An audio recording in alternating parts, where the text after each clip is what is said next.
how to fix no app found to open URL error on your Android device. So hi everybody, if you're finding that error, you can try these steps. So first of all, you need to head over to your Google Play Store if you're on Android, and you need to have a compatible web browser installed. So you can head over to search and you can search for Chrome or any other web browser which is compatible with your Android and download it on your device.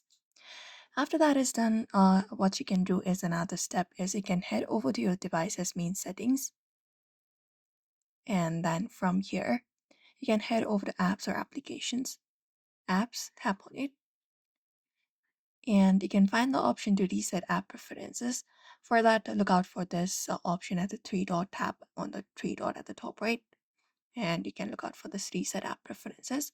You can tap on it and it will reset all the default app settings, including the default browser for opening links. After that, you can check the default apps for opening links.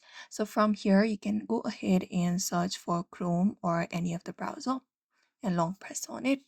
And once that is done, you can just go ahead and look out for this option and you can use it as default. Like if you have defaults, you can select Chrome or any other browser, and that should also choose opening links or opening supported links. And the thing is, you need to have your Android system also updated to the latest version. So from the same settings, you may look out for this option of software update. And after you have done the software update, try restarting your phone or clearing the cache for Google Search app or related apps. So these are some of the solutions you can follow up in order to fix no app found. So therefore, I hope this video was helpful. Give it a thumbs up and subscribe for more tips and tutorials.